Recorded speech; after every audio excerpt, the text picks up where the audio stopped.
जय हिंद साथियों, स्वागत है आपको हमारे चैनल पीसीएस दर्पण पे। देख रहे हैं दोस्तों प्रतियोगिता दर्पण हिंदी मासिका जो अक्टूबर 2024 का आ चुका है। अति महत्वपूर्ण यह सेशन। इस सेशन में हम लोग करने वाले हैं कंप्लीट जो है सार संग्रह। जो आपको पता है हूबहू जो प्रश्न पूछा रहता है एग्जाम में वो हम लोग करने वाले हैं। टोटल कितना रहेगा, 130 क्वेश्चन रहने वाला है। तो आइए हम लोग इस जीके जीएस के क्लास को करते हैं। और हमारे चैनल पे नए दोस्तों सब्सक्राइब कर लीजिएगा ताकि नेक्स्ट ऑन वीडियो सबसे पहले आप तक पहुंचेगी।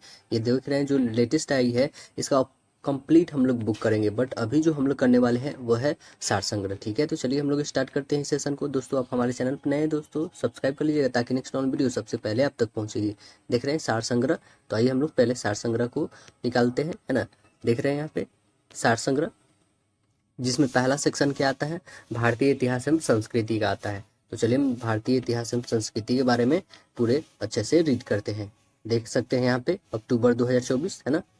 चलो, फिर इसके बाद करंट अफेयर जितने भी इसके बनेंगे वो सारे हम कंप्लीट करेंगे। ठीक है, चलो पहले हम लोग ये कंप्लीट करते हैं क्योंकि ये सेम टू सेम एग्जाम में पूछा रहता है क्वेश्चन, है ना। देखिए भारतीय इतिहास एवं संस्कृति में क्वेश्चन कह रहा है क्या कि भारत में सर्वप्रथम वर्ष 1863 में किसने पाषाणकालीन बस्तियों की खोज की थी। कौन किए थे, तो रॉबर्ट ब्रूस फूट किए थे। क्या नाम था इनका, रॉबर्ट ब्रूस फूट।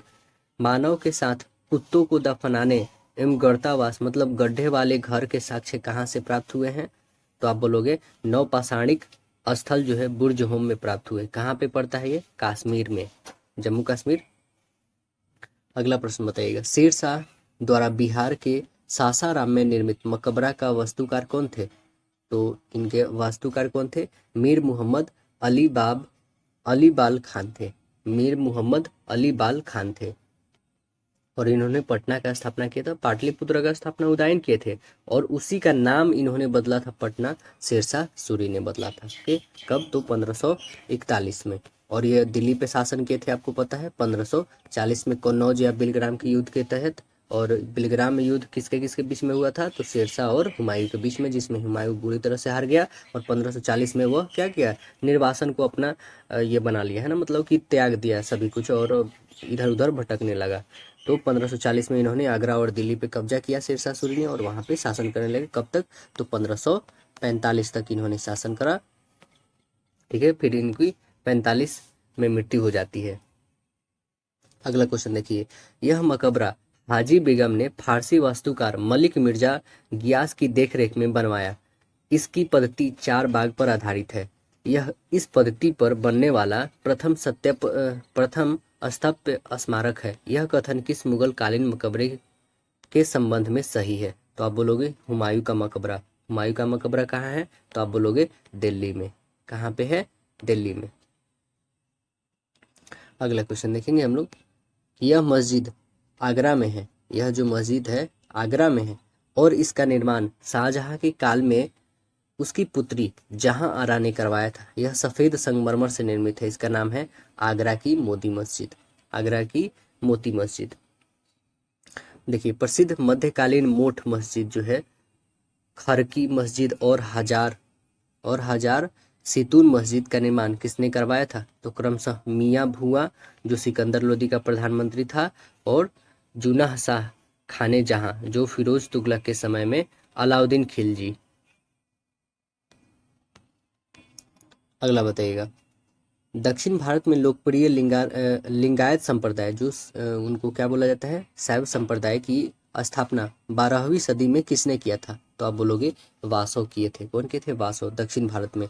मध्यकालीन प्रमुख सूफी संतों में बाबा फरीद, निजामुल औलिया और नसरुद्दीन चिराग और देहलवी और गेसुदराज नासिरुद्दीन किसके शिष्य थे। ये लोग क्रमशः कुतुबुद्दीन बख्तियार काकी, बाबा फरीद, औलिया और चिराग देहलवी।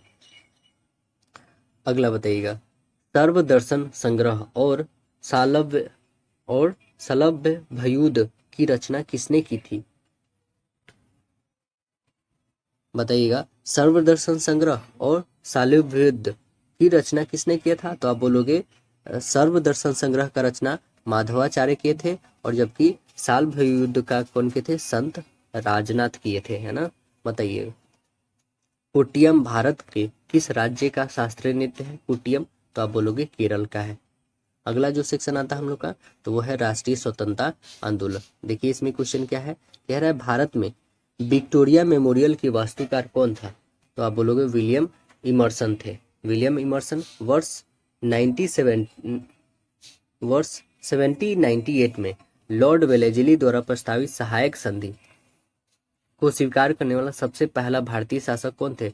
तो हैदराबाद के निजाम थे। कौन थे? हैदराबाद के निजाम थे। ब्रिटिश भारत में राज्य क्षय या फिर हड़प नीति या फिर जब्ती सिद्धांत या डॉक्ट्रिन ऑफ लैप्स सभी का एक ही नाम है। यह किसके द्वारा लाया गया था? तो आप बोलोगे लॉर्ड डलहौजी के द्वारा लाया गया था। किसके द्वारा? लॉर्ड डलहौजी के द्वारा।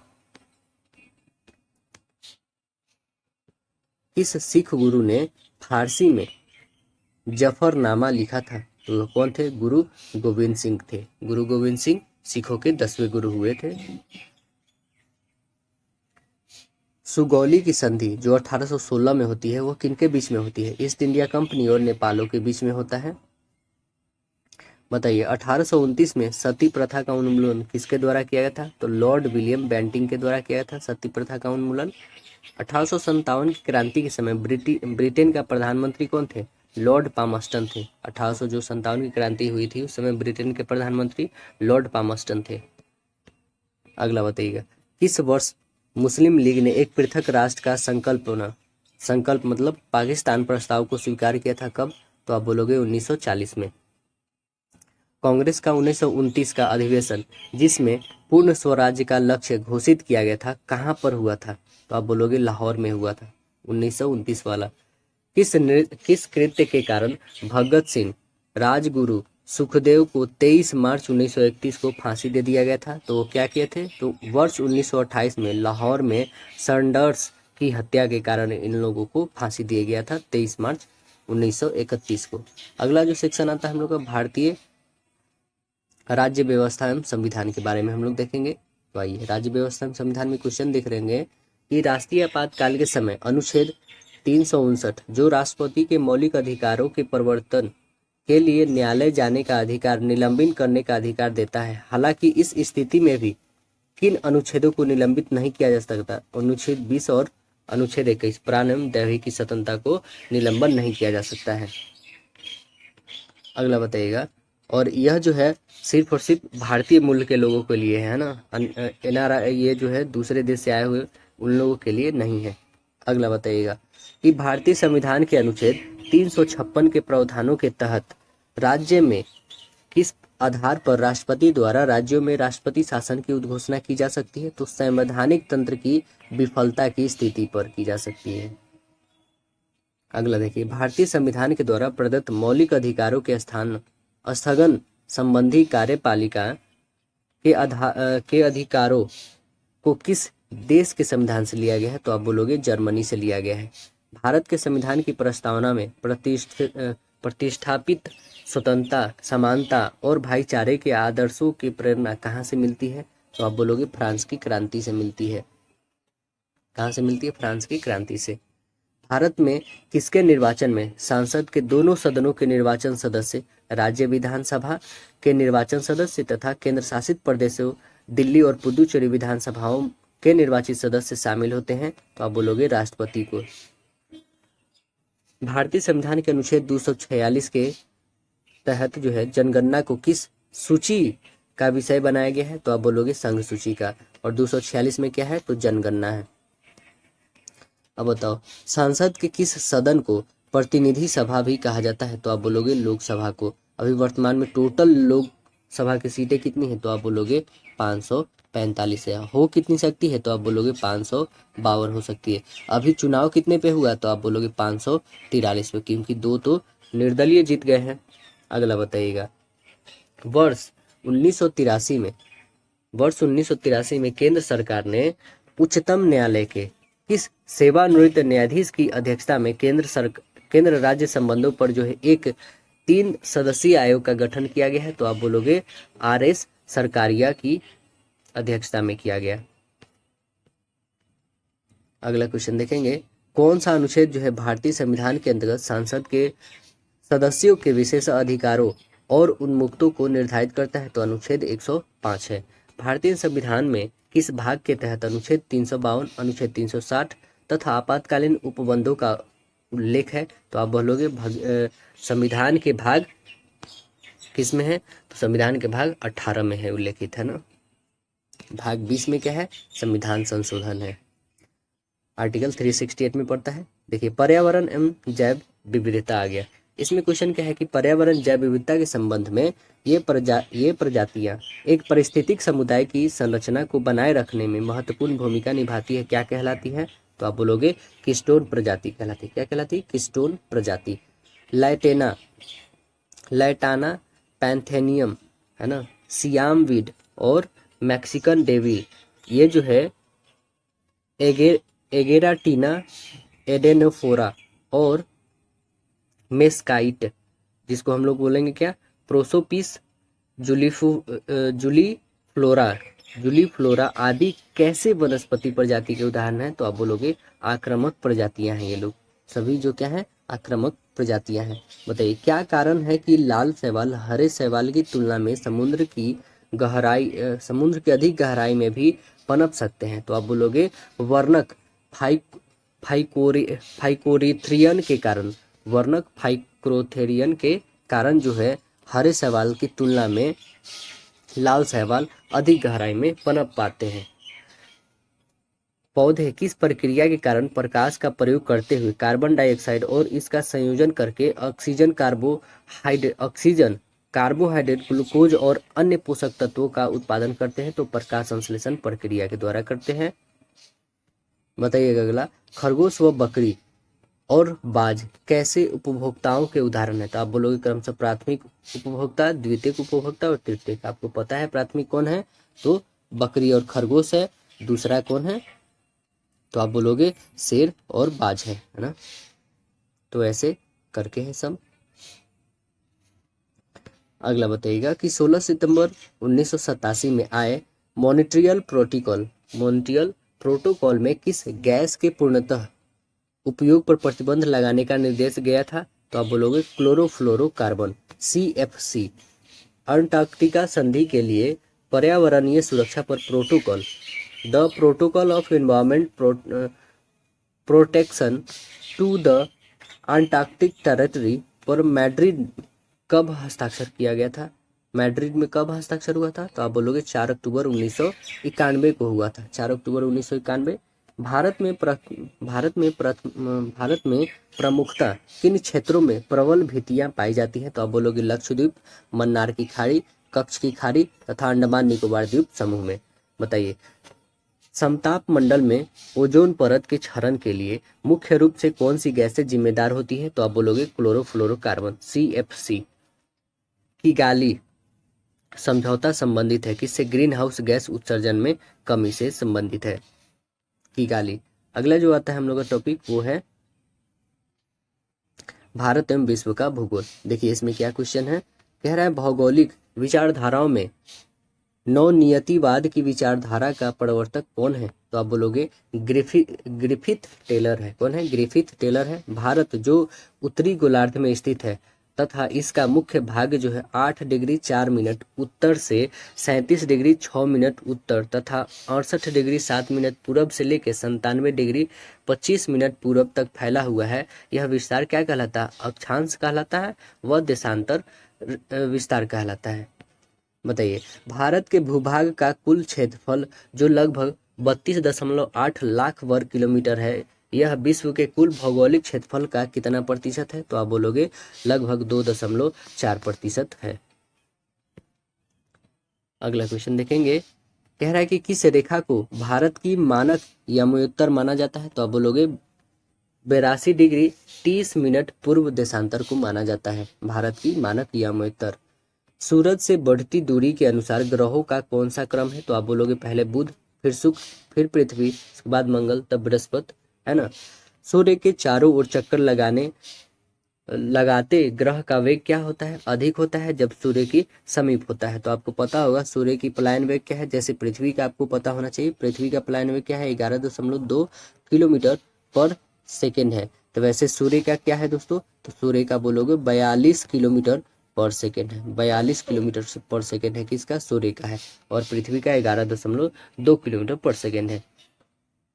अगला क्वेश्चन देखेंगे, कह रहे कि भारत और श्रीलंका के बीच में कौन जो है छोटी सी समुद्र रास्ता स्थित है? तो आप बोलोगे पाक जल संधि और मन्नार की खाड़ी। सियाल सीमा पर निफे के रूप में भूगर्भ का विभाजन किसके द्वारा किया गया है? तो बोलोगे स्वेज के द्वारा। किसके द्वारा? स्वेज के द्वारा। भूकंप की उत्पत्ति से संबंधित प्रत्यास्थ पुनश्चलन सिद्धांत का प्रतिपादन किसने किया था? तो आप बोलोगे रीड के द्वारा किया गया था। किनके द्वारा? रीड। भारत की उत्तरी सीमा किन किन देशों के साथ लगती है? तो बोलोगे चीन, नेपाल और भूटान के साथ लगती है, और तिब्बत भी बोल सकते हो जो अब चीन के अधिकार में है। अगला आता है भारतीय अर्थव्यवस्था। देखिए भारतीय अर्थव्यवस्था में क्वेश्चन क्या है, तो देखेंगे इसमें भारतीय अर्थव्यवस्था में कह रहा है कि इस अर्थव्यवस्था में पूंजीवाद एवं समाजवाद के बीच की अर्थव्यवस्था पाई जाती है। इसमें सार्वजनिक एवं निजी दोनों प्रकार की संस्थाओं का आर्थिक नियंत्रण रहता है। ऐसी अर्थव्यवस्था क्या कहलाती है? मिश्रित अर्थव्यवस्था कहलाती है, जो हमारे भारत देश की है। भारतीय अर्थव्यवस्था का कौन सा क्षेत्र जो है सकल राष्ट्रीय उत्पाद में सबसे अधिक योगदान देता है? तो आप बोलोगे तृतीय क्षेत्र, मतलब सेवा कर जिसको हम लोग कहते हैं ना। बताइए मात्रात्मक और गुणात्मक विकास को कैसे विकास के रूप में संदर्भित किया जाता है? तो आप बोलोगे आर्थिक विकास।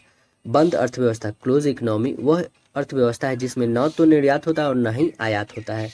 किसकी गणना करते समय देश के बाहर किसी देश के नागरिकों के द्वारा उत्पन्न आय को ध्यान में नहीं रखा जाता है? तो आप बोलोगे जीडीपी को।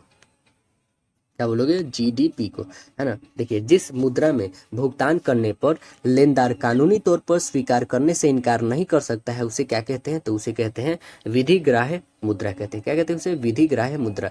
भारत में वस्तु एवं सेवा कर जीएसटी परिषद में होने वाली बैठकों की अध्यक्षता कौन करता है? तो आप बोलोगे वित्त मंत्री करता है। कौन करता है? वित्त मंत्री।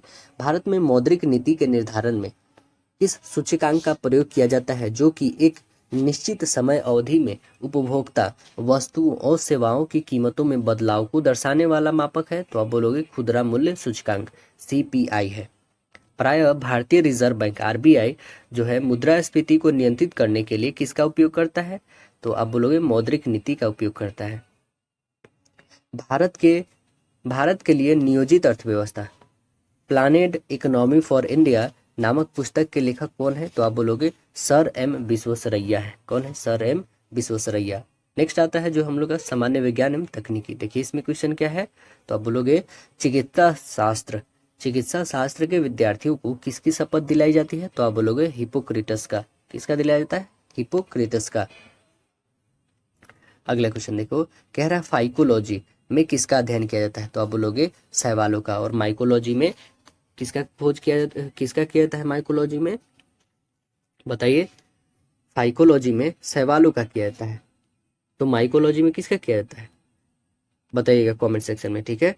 देखिए वर्गीकरण के जनक के रूप में, और साइटोलॉजी में आपको पता है कोशिका का अध्ययन किया जाता है। वर्गीकरण के जनक के रूप में किसे जाना जाता है? तो आप बोलोगे कैरोलिन विनियस को जाना जाता है। कैरोलियस विनियस को जाना जाता है, कैरोलस विनियस। अगला देखें, राइजोबियम, एजोला, एजोस्पिरियलम और लापोफेरम और माइकोराइजा आदि उदाहरण है किसका? जैव उर्वरक का ये सब उदाहरण है। कौन सी रचना जंतु कोशिका को वनस्पति कोशिका में विभेदित करती है? तो आप बोलोगे सेंट्रियोल करती है। कौन करती है? सेंट्रियोल। अगला है किसी प्राकृतिक वातावरण में मौजूद रोगाणुओं के अध्ययन को क्या कहा जाता है? तो आप बोलोगे मेटाजीनोमिक्स। मेटाजीनोमिक्स कहते हैं इसे। परमाणु के नाभिक में कौन सा कण होता है? तो आप बोलोगे प्रोटॉन और न्यूट्रॉन होता है। इसी दोनों से परमाणु की भार पता किया जाता है ना। अगला बताइएगा कि यह इंजीनियरिंग का एक क्षेत्र है जो मानव प्रत्यारोपण के लिए अंगों सहित नई प्रौद्योगिकियों को डिजाइन करने के लिए जैविक सिद्धांतों को लागू करता है। कहलाता है बायोनिक्स इंजीनियरिंग। क्या कहलाता है? Bionics engineering. अल्फा और बीटा किरणों की खोज किसने किया था? रदरफोर्ड ने किया था। बायोफिल्ट्रेशन जैव प्रौद्योगिकी में प्रयोग होने वाली प्रदूषण निरंतर तकनीक है। इसमें किसका उपयोग किया जाता है? तो आप बोलोगे इसमें बायो रिएक्टर का किया जाता है। किसका? बायो रिएक्टर का किया जाता है।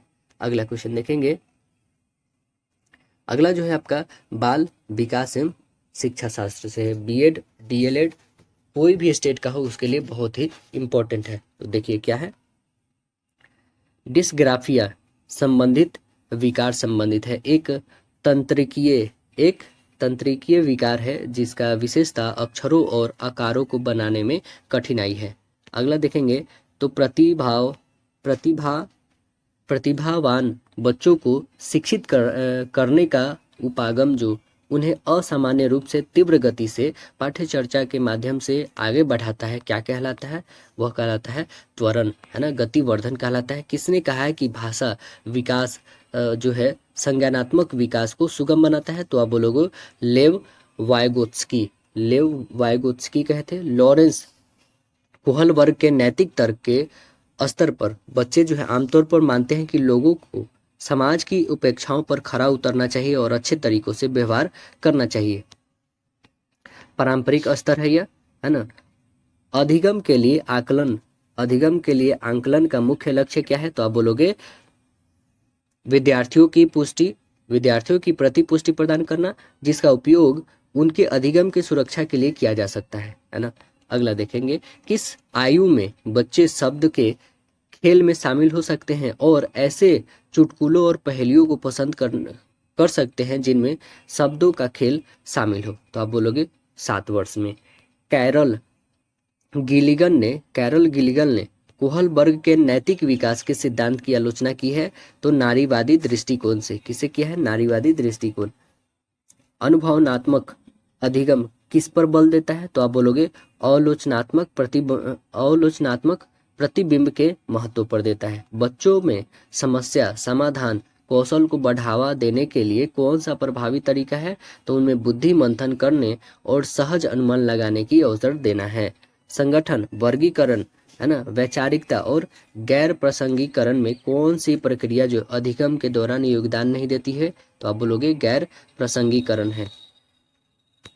अगला देखेंगे तो अगला है संप्रेषण एवं संचार। देखिए इसमें जो आपको इम्पोर्टेंट लगता है इसे पढ़िएगा, बट हम तो इसे नहीं पढ़ाते हैं और ना ही हम पढ़ते हैं, ठीक है।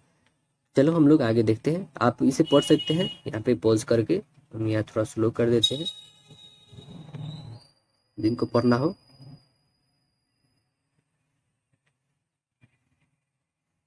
चलो अब हम लोग देखते हैं खेलकूद, ठीक है दोस्तों। खेलकूद में देखते हैं क्वेश्चन क्या है। विशप शब्द जो है किस खेल से संबंधित है, तो आप बोलोगे शतरंज से है। ड्यूस शब्द जो है किस खेल से संबंधित है, तो आप बोलोगे लॉन टेनिस से। गोल किस प्रसिद्ध भारतीय हॉकी खिलाड़ी की आत्मकथा है, तो आप बोलोगे मेजर ध्यानचंद जी की है। वह प्रसिद्ध भारतीय हॉकी खिलाड़ी जिन्होंने अपनी आत्मकथा गोल्डन हैट्रिक नाम से लिखी है, उनका नाम है बलवीर सिंह। आइस हॉकी किस देश के राष्ट्रीय खेल है, तो आप बोलोगे कनाडा का। आइस हॉकी कनाडा का है। अमेरिका का राष्ट्रीय मनोरंजन खेल किसको कहा जाता है, बेसबॉल को कहा जाता है। गोल्डन गर्ल एवं उड़न परी के नाम से किसे जाना जाता है, पीटी उषा को जाना जाता है। सचिन तेंदुलकर, सुनील गावस्कर, नारायण कार्तिकेयन और विजय हजारे में कौन जो है पेशेवर क्रिकेटर नहीं है, तो आप बोलोगे नारायण कार्तिकेयन जो है यह क्रिकेटर नहीं है। अगला देखें, फुटबॉल में गोल पोस्ट की चौड़ाई कितनी होती है, तो 7.32 मीटर होता है। मैराथन दौड़ कितनी दूरी का होता है, तो आप बोलोगे 42.195 किलोमीटर का होता है ना, 42.195। अब आते हैं कंप्यूटर ज्ञान में देखें क्वेश्चन क्या है। कह रहा है कि इम्यूटिंग प्रोसेसिंग कंट्रोलिंग और अंडरस्टैंडिंग में कंप्यूटर कौन सा कार्य नहीं करता है, तो आप बोलोगे अंडरस्टैंडिंग कार्य नहीं करता है। माउस प्रिंटर मॉनिटर और ऑपरेटिंग सिस्टम में कौन हार्डवेयर का उदाहरण नहीं है, तो आप बोलोगे ऑपरेटिंग सिस्टम। कंप्यूटर की इकाइयां जैसे टीबी केबी एमबी जीबी का सबसे बड़े से सबसे छोटे के क्रम को सही क्रम क्या है, तो पहले बोलोगे टीबी सबसे बड़ा, उसके बाद जीबी, उसके बाद एमबी, उससे सबसे छोटा केबी होता है। अगला क्वेश्चन देखेंगे। कह रहा है कि ब्राउजर लिंक प्रिंटर और सर्च इंजन कौन से इंटरनेट संबंधी पद नहीं है, तो आप बोलोगे प्रिंटर नहीं है। कंप्यूटर के डाटा का सीपीयू से जो परिधि यंत्रों का अंतरण किसके माध्यम से किया जाता है, तो आप बोलोगे कंप्यूटर पार्ट से किया जाता है ना। एक ही समय में दोनों दशाओं में डाटा भेजने के लिए कौन सी डाटा संचार विधि प्रयुक्त की जाती है? तो आप बोलोगे फुल डुप्लेक्स का यूज़ किया जाता है। माइक्रोसॉफ्ट वर्ड जो है उदाहरण है किसका? एप्लीकेशन सॉफ्टवेयर का है। संचार नेटवर्क जिसका प्रयोग बड़ी संस्थाओं के द्वारा प्रादेशिक, राष्ट्रीय और वैश्विक क्षेत्र में किया जाता है, वैन कहलाता है। VAN कहलाता है ना, बताइएगा। कंप्यूटर प्रिंटर किस प्रकार का डिवाइस है? तो आप बोलोगे आउटपुट है। कंप्यूटर प्रिंटर आउटपुट है। कंप्यूटर में बिल्ड परमानेंट मेमोरी को क्या कहते हैं? रोम कहते हैं। रोम कहते हैं। Read only memory. देखो आता है कृषि, नेक्स्ट है, बहुत ही इंपॉर्टेंट है। Doctor VR Kurien, doctor Verghese Kurien जो है किस क्षेत्र से संबंधित है? तो आप बोलोगे डेयरी, दूध उत्पादन से, है ना। मुर्गी, गाय और भैंस में से किसका जो है शारीरिक तापमान सबसे अधिक होता है? तो आप बोलोगे मुर्गी का। कितना होता है? 41.7 डिग्री सेल्सियस होता है। ऐसी मृदा जिसमें सोडियम विनिमय प्रतिशत जो है 15 से कम हो क्या कहलाती है? तो लवणीय मृदा कहलाती है। क्या कहलाती है? लवणीय मृदा। बकरी की वयस्क मादा को किस नाम से जाना जाता है? डो के नाम से जाना जाता है। बकरी की जो वयस्क मादा होती है उसको क्या नाम से जाना जाता है? डो। पशुओं में होने वाली खुरपक्का, है ना, और मुंह पक्का या चेचक या फिर कहिए पशु प्लेग आदि किस कारण होता है? तो आप बोलोगे विषाणु जनित होता है। कैसा होता है? विषाणु जनित, है ना। पथरीला किस फसल में लगने वाला कीट है? तो आप बोलोगे गन्ने का। पूर्वोत्तर भारत में जो है स्थानांतरण कृषि को किस नाम से जाना जाता है? तो झूम कृषि के नाम से जाना जाता है। किस नाम से? झूम कृषि। अगला देखिए, केंद्रीय मृदा लवणता अनुसंधान संस्थान स्थित है कहाँ पे? करनाल। करनाल कहाँ पड़ता है? तो आप बोलोगे हरियाणा में। भारतीय गन्ना अनुसंधान संस्थान कहाँ है? लखनऊ में है। लखनऊ उत्तर प्रदेश की राजधानी। भारतवर्ष में प्रथम कृषि केंद्र जो है KVK की स्थापना कहाँ पर हुआ है? पांडिचेरी में हुआ है। कहाँ पे हुआ है? पांडिचेरी में हुआ है। अगला बताइएगा, लास्ट जो सेक्शन हम लोग का है वह विविध है, अति महत्वपूर्ण। देखिए, भारत की पहली महिला सांसद होने का गौरव किसे प्राप्त है? तो राधाबाई सुब्बारायन को। राधाबाई सुब्बारायन को। भारत में साहित्य अकादमी पुरस्कार जीतने वाली प्रथम महिला कौन है? अमृता प्रीतम है। कौन है? अमृता प्रीतम। विश्व बैडमिंटन चैंपियनशिप में पदक जीतने वाली प्रथम भारतीय कौन है? प्रकाश पादुकोण है। कांस्य पदक 1983 में। भारत में सबसे लंबा जो समुद्र तट पर कौन है? भारत में सबसे लंबा समुद्र तट कौन है? तो आप बोलोगे मैरीना बीच है। कहाँ पे है? चेन्नई में। विश्व में किस नदी का सबसे बड़ा मुहाना है? तो ओब नदी का है। कहाँ पे है? रूस में है ना। समान वायु दबाव वाले स्थानों को जोड़ने वाली रेखाएं क्या कहलाती है? समदाब रेखाएं कहलाती है। क्या कहलाती है? समदाब। क्रेमलिन किस देश का राष्ट्रीय स्मारक है? रूस का है क्रेमलिन। अगला है मेन रहीम रेखा किन दो देशों के बीच स्थित अंतर्राष्ट्रीय सीमा रेखा है? तो रूस और फिनलैंड का है मेन रहीम रेखा। चांद और तारा किस देश का राष्ट्रीय चिन्ह है? तो तुर्की का है। किसका है? चांद और तारा तुर्की का। सिन्हुआ, क्योडो, अंतारा और मेना किन देशों की समाचार एजेंसियां हैं? तो सिन्हुआ किसका है? चीन का है। क्योडो कहाँ का है? जापान का है। अंतारा कहाँ का है? इंडोनेशिया का है। और मेना कहाँ का है? तो मिस्र का है। तो आशा है दोस्तों वीडियो पसंद आएगा। टोटल हम लोग ने 130 का 30 क्वेश्चन कर लिया। फिर अगला जो सेक्शन आएगा राष्ट्रीय अंतर्राष्ट्रीय घटनाक्रम, फिर नवीनतम सामान्य ज्ञान, ये और खेल प्रदेश कंप्लीट हम लोग करने वाले हैं। इस सेशन को हमारे चैनल पे बने रहेगा, अपने दोस्तों में शेयर करिएगा। फिर मिलते हैं अगले से, जब तक के लिए